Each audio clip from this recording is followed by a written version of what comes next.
একটা ম্যাচ জিতে মনে করছে নাকি অনেক আনন্দ পেয়ে গেছে, আর জিতলে তাদের কৃতিত্ব, হারলে রেফারি হারিয়ে দিয়েছে। কি অসম্ভব, মানে এই লজিকটা আমি বুঝতে পারি না। মায়েরা এবং বোনেরা, মহিলা মহল নিয়ে আবার এসে গেছি তোমাদের বেলাদি। একটা ম্যাচ জিতে মনে করছে নাকি অনেক আনন্দ পেয়ে গেছে, আর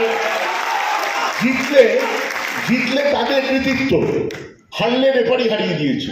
কি অসম্ভব, মানে এই লজিকটা আমি বুঝতে পারি না।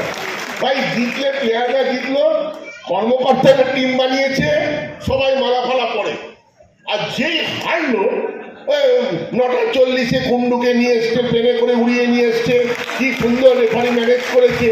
আরে ভাই তুই যেদিন হারলো সেদিন আবার যখন পরের ম্যাচে কালকে বেরিয়ে বলেছি যে ডায়মন্ড হারবারে দুর্ভাগ্য যে আজকে ওরা রেফারি ম্যানেজ করতে পারেনি, আগের দিনটা করতে পেরেছিল। তো আমার বক্তব্য হচ্ছে, আমরা ভগবানের কৃপায় আমরা এই ধরনের কোনো অভিযোগ আনি না।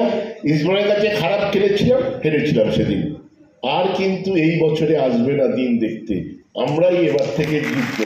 আমরা গত 3 বছর ধরে আমরাই জিতেছি, আমরাই জিতবো। শুধু তোমরা টিমটার পাশে থাকো, তোমাদের চেয়ে সবচেয়ে বেশি দরকার, আমাদের চেয়েও তোমাদের দরকার। তিনি টিমের পাশে থাকো, মোহনবাগান এগিয়ে যাবে। জয় মোহনবাগান। ভাই আমি কানে কম কালা একটু কম শুনি, জোরে আর একটু, জয় মোহনবাগান।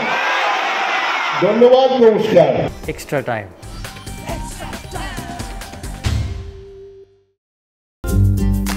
লেটেস্ট নিউজ আর এক্সক্লুসিভ ভিডিওর সঙ্গে আপডেট থাকতে এখনই সাবস্ক্রাইব করুন আমাদের ইউটিউব চ্যানেল। বেল আইকনে ক্লিক করতে ভুলবেন না যেন।